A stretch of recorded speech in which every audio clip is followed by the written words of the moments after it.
Cadre বাড়িটি কেন ব্যবহার করলো কি জন্য আমাদের মাইনহারা করে আমাকে আমার নিজের বাড়ি, এটা আমার নানার বাড়ি ছিল, আমি এখন নিজে বাড়ি করছি, বুঝলেন? আমি থানির মালিক, কিন্তু সে উইয়াই জুই খাইতে চায়, এমনি খা হেমি খাবে, 1 মিনিটের খা, সে তার কামে এটা, বুঝলেন? হুরে আমলিক সিন্ডিকেটরা আমেরিকার লোকজন আনছে এখানে, ওই মঞ্জুর হোলা টোলা অনেক কানা মঞ্জুর হোলার অনেক লোক আনছে, স্থানীয় লোকজন ছিল, এরা হেডের মেলা কিছু দিছে এবং কি হেদের জামা একজন আছে, সে আসো আমলিক করে। গুন্ডা বাহিনী ক্যাডার বাহিনী অনেক আমার জন্য আনছে, 300 350 হোলার আনছে, আনি হুমকি দুমকি অনেক কিছু দিছে, দিবার হরে এটা নফারি সে করছে কি বড় মামলা করছে আর বড় চেয়ারম্যান বলছে যে আমাদের কাম অফ করবে না, আমরা কাম অফ করি না।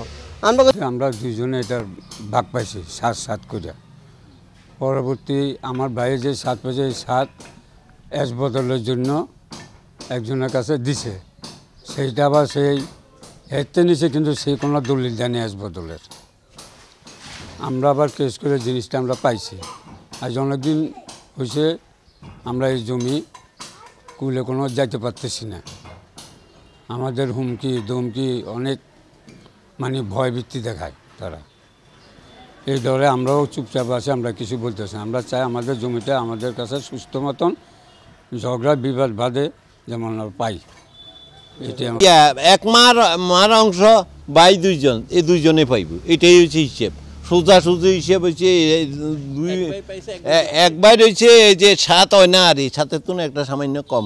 আমরা হেরা সহ বিডিআর আব্দুল খালেক সহ আমরা এখানে পরিমাপ করছি না, অর্থাৎ ফাওয়ার একটা ওই অর্থাৎ বিডিআর অসুস্থ অবস্থায় আসিল, আর হিয়েতুন হেতাতুন কাগজে সই এখানে আনি, এরা এই বিষয়টারে ইয়ে করছে।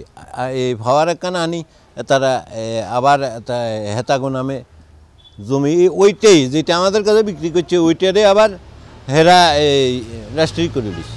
আর এখন জোর জবর করে আসলে অনেক কিছুই আমাদের সাথে করতে চাচ্ছিল, তো আসলে আমরা ছিলাম নিরীহ, তখন কিছু করতে পারি নাই। সব দিক থেকে আসলে আমরা একবারে অচল হয়ে গেছিলাম। তো সেক্ষেত্রে আমরা চাই যে আসলে এত ঝামেলা আমরা করি না বা করতে পারি না, এই জন্য আমরা চাচ্ছি যে সরকারের বা এখন বর্তমানে যে বর্তমান সরকার আছে ইউনূস সাহেব বা এদের আপনার আর্মিদের কাছ থেকে আমরা এতটুকু দাবি জানি যাতে আমাদের জমিটা আমরা আবার ফেরত পাই। আমরা আমার নানার সম্পত্তি এরা 2 ভাই মিলে কিনছি, 7 করে 14 দুজন ভাই কিনছি। কেনার পরে ওই এক ভাই বেশি কিন্তু চলে গেছে হুমায়ুন মিয়ার কাছে। ওই ভাইরা প্রথমে আমরা জিজ্ঞাসা করছি আপনি কিনবেন কিনে হেঁমে কিন্তু আমার নাই, আমার কাছে টাকা পয়সা না, আমি কিনতে দিতেন না। তখন আমরা এই হুমায়ুন মিয়ার কাছে বেচছি এই জায়গাটা 7 ডিসেম্বর। হ্যাঁ এসব কথা 2,500 টাকা করে মনে হচ্ছে, 2,500 টাকা করে।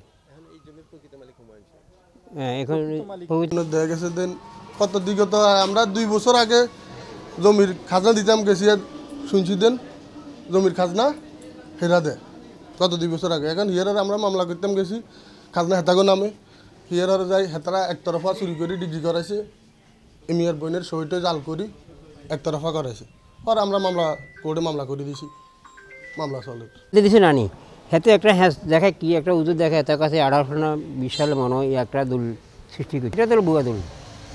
এক দল কি 2বারও নেই, এক দলটা 2বারও না, দলটা একবারও।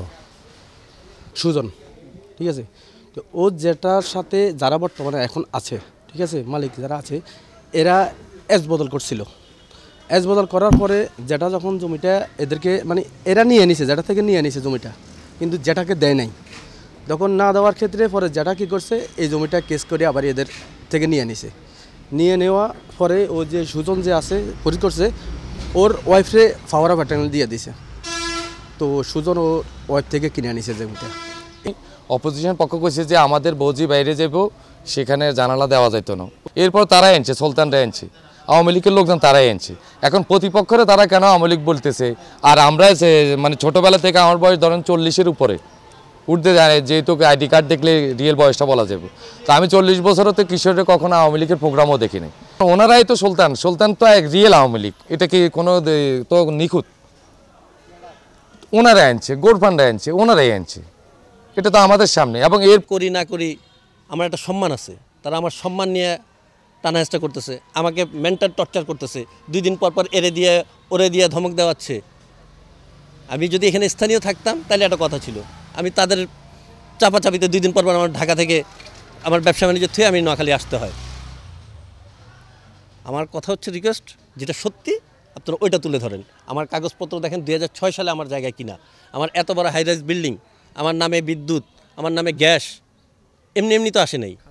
খাজনাও আমার, হোল্ডিং ট্যাক্স সেটাও আমি দিচ্ছি। তারা আওয়ামী লীগের প্রভাব খাটিয়ে বিজেপিতে চাকরি করে, এই প্রভাব খাটিয়ে দিয়ে সে, তার বাবা, তার ভাই, তার চাচা সবাই শুধু এই প্রভাব দিয়ে আমার সাথে পার্শ্ববর্তী যেই ভবন মালিক আছে তারেও ডিস্টার্ব করতেছে। 300-400 লোক আওয়ামী লীগের লোক নিয়ে এসে তাদের কাজ বন্ধ করে দিছে, আমার কাজ বন্ধ করে দিছিল। একটা মামলা দিয়ে আমার বাবার সাইন নকল করে, আমার ছোটো বোনের সাইন নকল করে তারা কোর্টে একটা রায় নিছে, একতরফা রায় নিছে। জবাব দাখিলের জন্য আছে, এই পদক্ষেপে আছে। তো সামনে যদি উনি না আসেন আমরা আদালতে দরখাস্ত দেব একতরফা যাওয়ার জন্য। তো আমরা চাই না একতরফা হোক, আমরা চাই বিরোধটা নিষ্পত্তি হোক দুতরফাভাবে। তাতে সুবিধা হলো কার কি বক্তব্য, সঠিক বিষয়টা উঠে আসলো। আমরা এক পক্ষ থেকে বক্তব্য শুনি, অন্যদিকে আরেক পক্ষ অন্যদিকে বক্তব্য দেয়, দুই পক্ষেরই বক্তব্য যখন সামনাসামনি আসে তখন মূল বিষয়টা উদ্ঘাটন হয়। তো আমরা চাই দুই পক্ষ আসুক, আদালতে আসুক, তাদের বক্তব্য বলুক, বলে আদালত যেটা সিদ্ধান্ত দিবে সেটা সবার জন্য মান্য হবে।